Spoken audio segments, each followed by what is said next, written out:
Okey, Assalamualaikum dan salam sejahtera. Dalam video kali ni saya nak menjawab pertanyaan daripada seorang sahabat kita ni. Kita boleh nampak ada dua benda yang kita boleh set up selain daripada preload dia. Ni preload. So, kita nak ubah rebound dan compress. Compress ni warna merah ni lah. Untuk video kali ni saya reset balik. Untuk rebound saya set kepada positif sampai habis dan compress kita pusing sampai negatif. Okey, ingat balik, rebound pusing sampai habis ke arah positif, manakala untuk compress kita pusing sampai habis ke arah negatif. Okey, sebelum itu kita kena fahamkan dululah apa tujuan rebound dan apa tujuan compress. Untuk rebound ni, dia kalau bahasa kita macam kadar lantunan balik lah. Macam mana dia lantun balik, cepat ataupun perlahan. Lepas tu compress ni pula kalau bahasa mudah kita dia macam mampatan, lembut ataupun kita nak mampatan dia lagi keras. Bila kita buat mampatan ni, compress ni pergi kepada negatif. Dia punya compress tu agak lembut. Tapi bila saya pulas pergi dekat positif, pergi dekat tambah, dia punya compress ni agak keras. So sekarang ni kita dah tahu yang untuk keraskan suspension ni kita kena main dekat compress. Saya nak kira balik bilangan klik untuk compress ni ada berapa dan saya akan bahagikan kepada 2. So maksudnya saya punya compress ni akan berada pada pertengahan.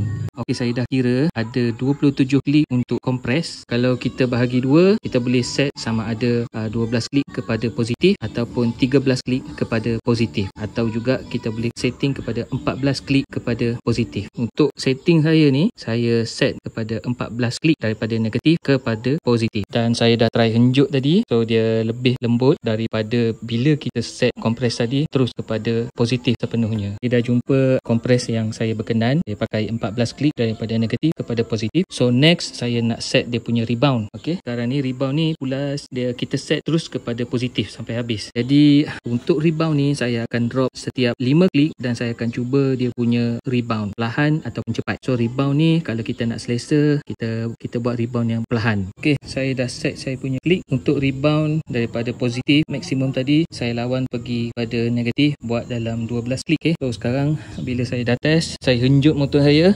Saya dah berkenan dengan dia punya setting. Lepas ni saya akan bawa sekejap motor ni keluar jalan-jalan. Lepas tu kita tengok setting dia macam mana, okey ataupun tak okey untuk saya punya berat badan. Okey, selesa ke tak. Okey, kalau kita nak teruskan lagi kita punya setup yang apa kata untuk berat badan kita dah kena start main dengan preload. So next time lah. Okey, untuk compress 14 klik daripada negatif ke arah positif. So bagi saya yang ni lebih lembut kalau compare daripada setting saya yang sebelum ni. Jadi kalau nak lebih selesa dengan cita rasa sendiri, bolehlah setting ikut selera masing-masing. Sebab berat badan kita berbeza, jadi saya tak boleh nak tentukan berapa klik yang sesuai untuk saudara. Okey. So saya harap video ni membantu saudara untuk setting saudara punya suspension kepada setting yang saudara minat lah sendiri. Sebab lain-lain tuan, lain-lain berat badan, dia reflect lain-lain, tak sama.